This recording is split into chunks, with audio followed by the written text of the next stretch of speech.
Hello and welcome to Channels Book Club. My name is Olakunle Kasumu and it's great to be on this show today. As always, a show where we discuss all things books. You will have noticed that we've been following the story of Angel Osariemen. Angel is a young lady who is trying to break the Guinness Book of World Record for marathon reading. Her objective at the beginning was to do at least 200 hours of reading, and she's gone over 130 hours now and still going strong. We're keeping an eye on that because this is not about Angel's ambition. We've observed she wants to use this as a platform, as a leverage for promoting reading culture, particularly amongst young people in Edo State and Nigeria as a whole.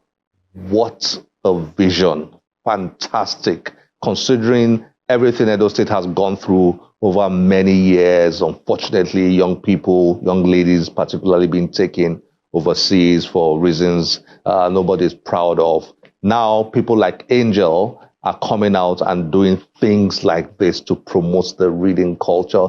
And everybody is rallying around her, which is very good. The governor of Edo State, the first lady of Edo State, captains of industry, led by the likes of Engineer Greg Ogbefon of the maritime industry, and many, many people like that rallying around this young lady because I believe they see it as something very symbolic, something that could trigger something special in Edo State and Nigeria as a whole. So, well done, lady. Keep going, keep going, keep going.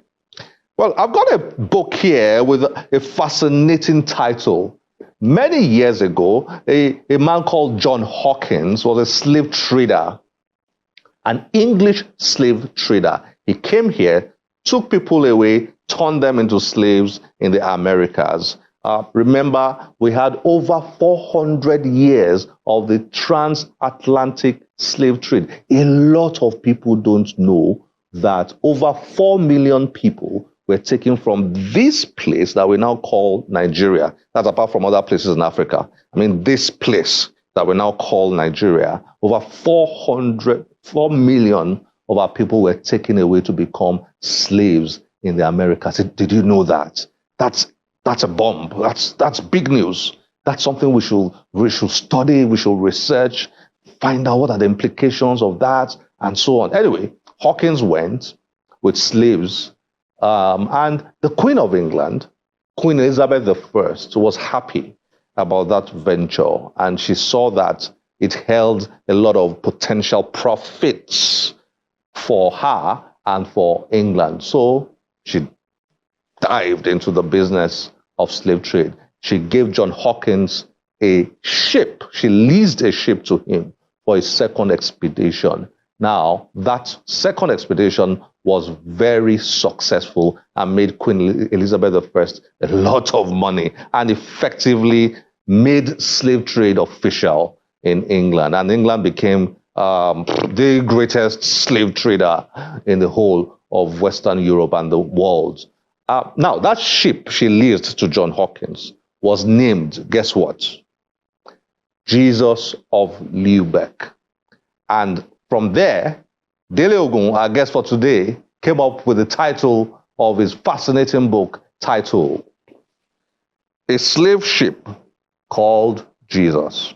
Well, that's the story behind the title. I thought I should tell you that story before I shared the title with you in case you're wondering what kind of title is this. Well, that's a background. And this book exposes the history of the transatlantic slave trade. It's mind-blowing. I just kept reading and reading. I finished reading. I'm starting all over again.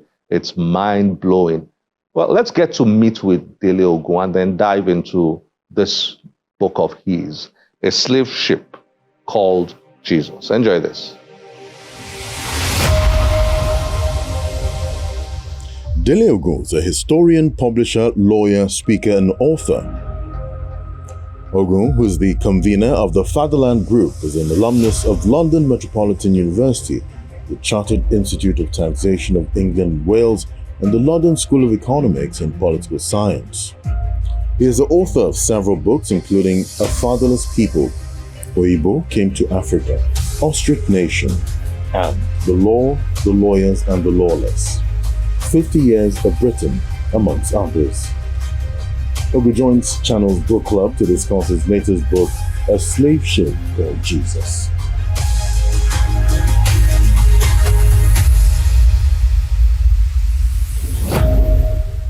Dilo, nice to have you on Channel's book club. Thanks. Nice to be back. Great to have you back. Fatherless. Wow. Blockbuster book. It's going good. How has it been? I mean, Yeah, it's taken a life of its own. It has spawned a community of readers who themselves now crystallized into an organization called the Fatherland Group, which I regard as the de facto opposition party in this country, because there is one party rule that we have here. They cross from one party to the other. I call it Owambe politics.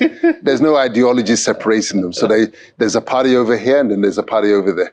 So we're filling the gap. Let me spare you from the politicians listening to you now, coming after you. They love me really. They know.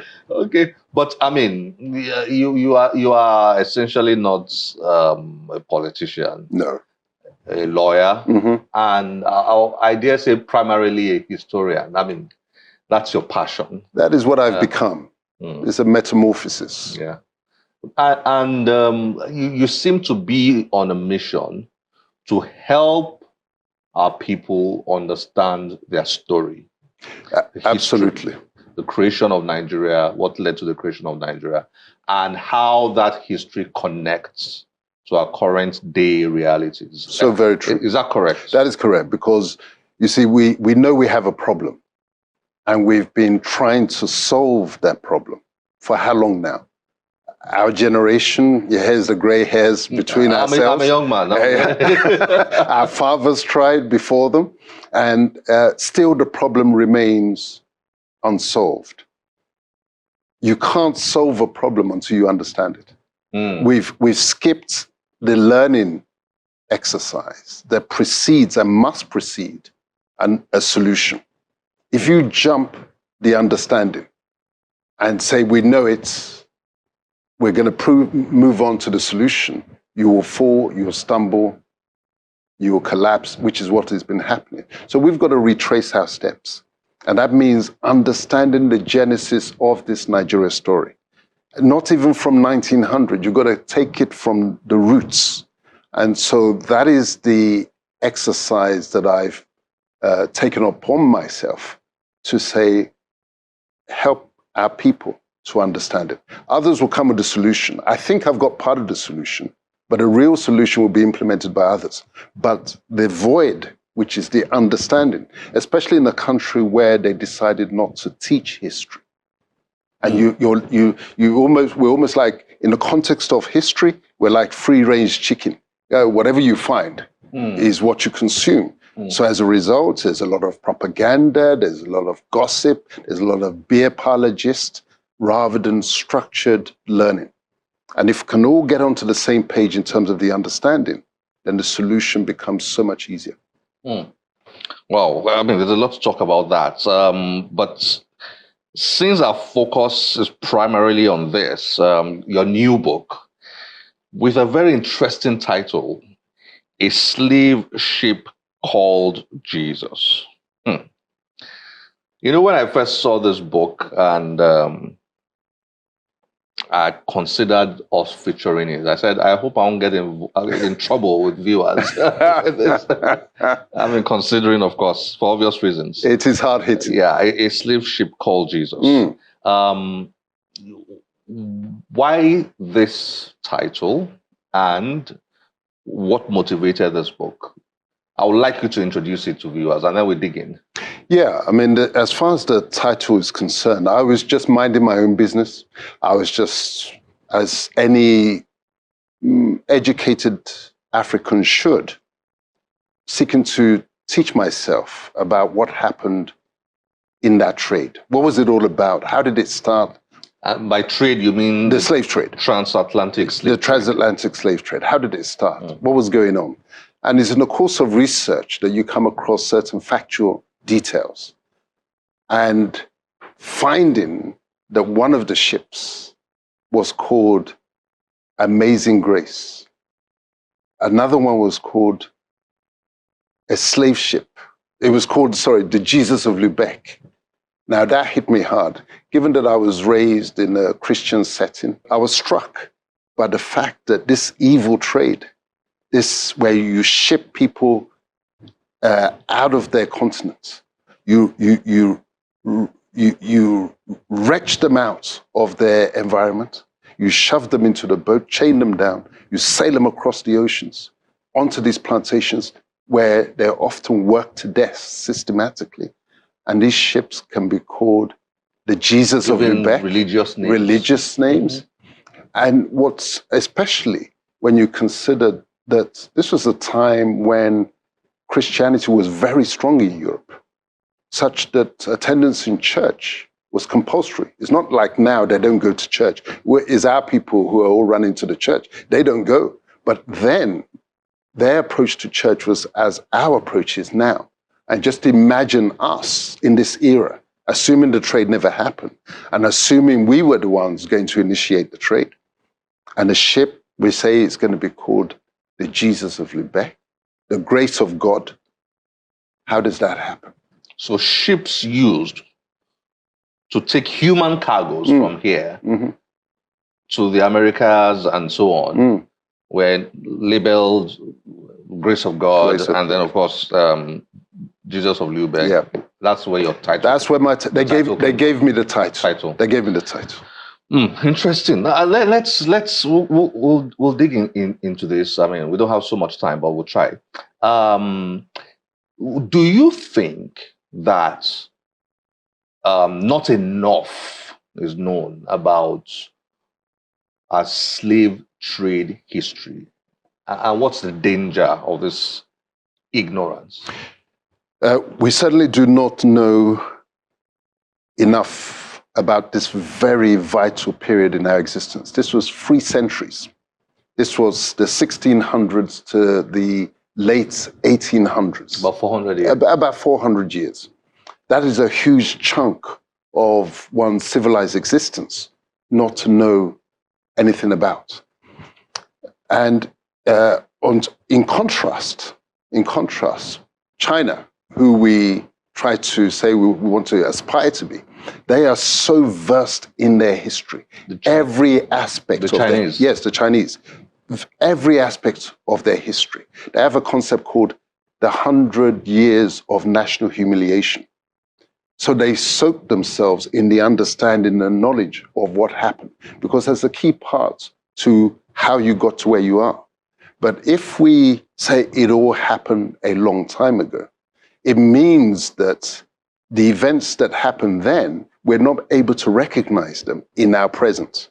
So for example, much of our setting now, the kind of governance that we have, is not wholly dissimilar to plantation life, where you had overseers over the enslaved unfortunates, laboring in the fields in all sorts of inhumane conditions, and then the overseers sat above them, punishing them accordingly, and they were rewarded because the overseers were just like the managers on the ground. The owners will be back home in England, back home in America, back home in Europe.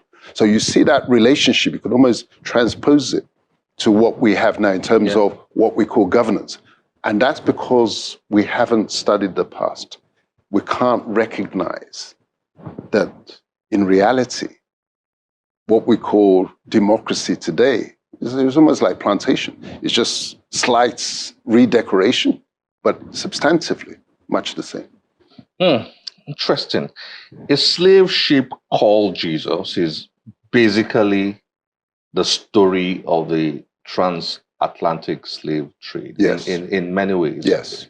I would like you to, is that correct? Would you like to elaborate a bit on what this book is about? It is essentially a study of the trade, but with particular reference to faith, with particular reference to Christianity, the church in relation to that trade, especially when people understand that the trade was conducted under license from the head of the church, the Pope, as it then was.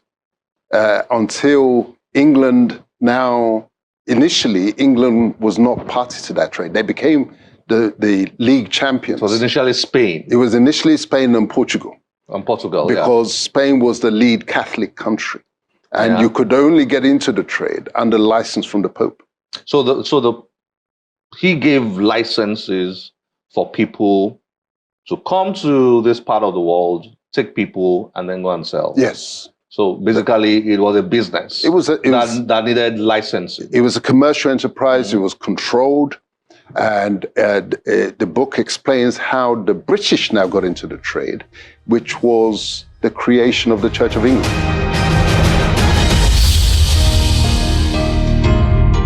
When Henry needed his divorce. Henry the Seventh? Henry the Eighth. He needed his divorce from the daughter of the King of Spain, because Spain was like America today, the enforcer, the global enforcer. There was no way the Pope was going to approve that divorce. So what did Henry do? He did what I call the original Brexit, the first Brexit. He declared, I'm leaving, and I'm leaving with my people. I'm leaving the Catholic fold. I'm setting up my own church. He made himself the head of the church and granted himself his divorce. And remarried. And that now freed England to enter the trade. And it was actually his daughter. Yeah, because English businessmen, let's call them that now, suddenly found out that they did not need the approval or the license of the Pope. Correct. To get into the business of slave trade, right? Correct. Is that correct? Absolutely. So it's sort of like opened the market. It opened the markets. That move of taking themselves out meant, just like the recent Brexit, whilst they were within Europe, they were bound by the rules of European trade, etc. By the Brexit that we all followed, the debates around, etc. They now free themselves to make whatever trade deals they want. Similarly, in that original religious Brexit, where they pulled themselves out of the Catholic fold, set up their own church, they were now free to go in and do what they like. And the profits were so huge that they couldn't simply stand aside. And so that's when the ship that was owned by the royal family, it was Queen Elizabeth I. Queen Elizabeth I. She had inherited the ship from her father, King Henry VIII, and she now chartered that ship to the slave trade. To John Hawkins. And his family. I mean, viewers who probably have not read this, the Jesus of Lubeck ship, which he named this book after, was owned by Queen Elizabeth I. Correct. Right? Queen Elizabeth I gave it to John Hawkins, the slave trader, for business. Yes. And then the profits from it was shared. Yes. So the Queen made a lot of money. It was her contribution to the business, like any business. Investment. Yes, an investment. That's my contribution to the capital with which we're going to trade. So we don't have enough time to discuss this because it's my head is just spinning. I mean, when I was reading your book, I've read it once. Now I'm going to read it 2 more times. I promised myself that, because there's no way you can grasp all this from one reading. It was, I mean, at the risk of repeating what we've said, it was a structured, organized business. Absolutely. Sanctioned by the government of England. Absolutely. Correct. And the government of England, which was also at that point in time, more or less synergized with the Church of England. Yes. Basically. Indeed. Indeed. So, Indeed. And this is very important for our people to understand, because, we often get caught up in a conversation. People say, we were selling our own people. Yeah, that's another thing. It is so important to understand that this was a structured enterprise. It wasn't, I want people to understand, it wasn't as if we here had for sale signs over our people. They came, initially, the first boatload that Hawkins got, he kidnapped them off the coast. 300 a whole slaves. Boatload, 300 slaves, yeah. 300 people. We were now enslaved, and he now sailed off with them and sold them in Haiti. Yeah. And it was the profits from that. They were so huge They now convinced them that this was the way to go. So more and more ships were now diverted into that trade. And now it became more sophisticated because the coastal peoples now became wary. Whenever the ships were coming in, they would run further inland. But some of the ones that they had taken away, as always, there would be some who would be good workers. Some of those would be co-opted. They now have the language, they can go in and speak to the peoples. And they were sent in to reassure the coastal peoples that we're not after you. We're not going to touch you. Work with us. Here are the guns.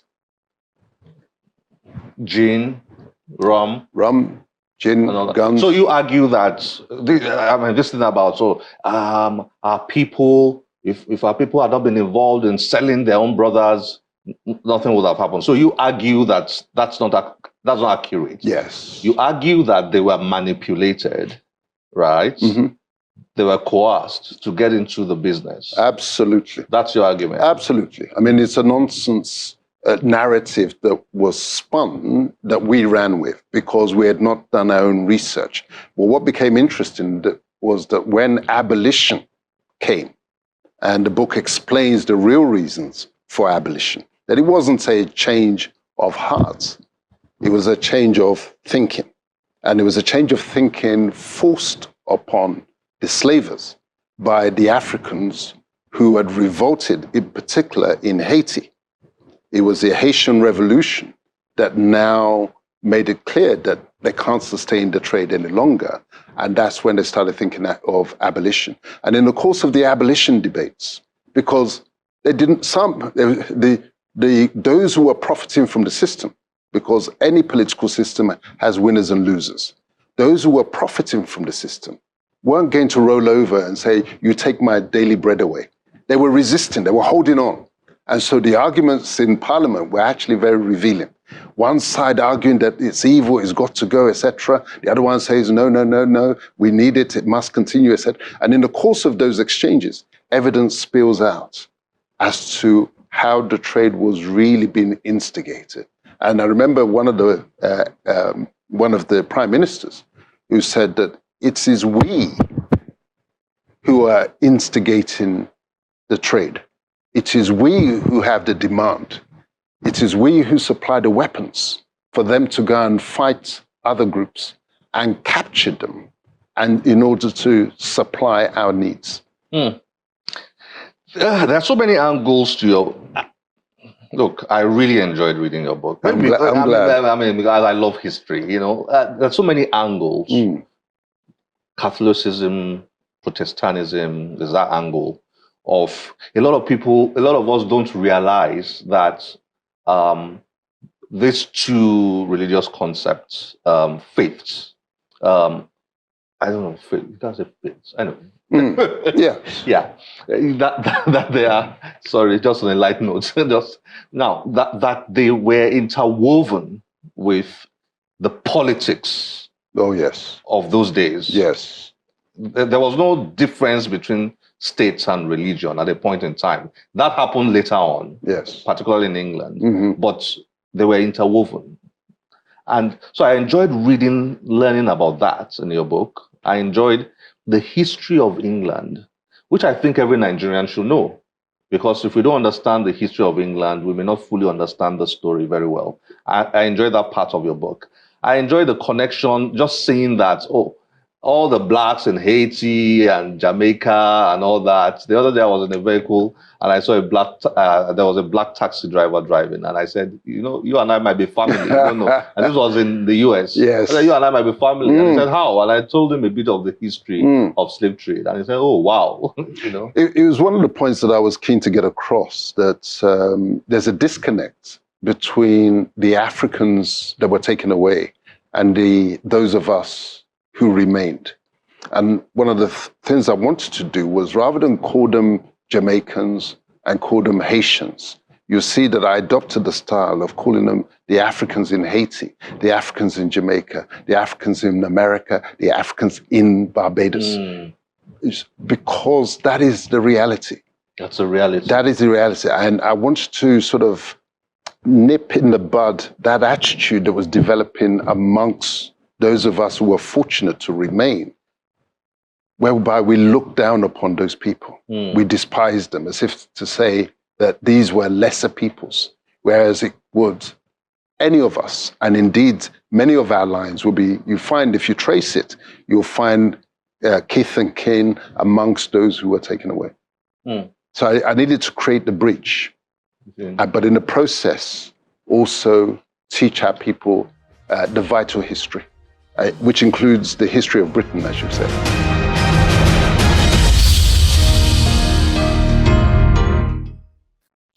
So much to learn about our slave trade history. So much to learn. I suspect that when we learn those things, our eyes will just boom, just pop open, and so many things to learn about our slave trade history.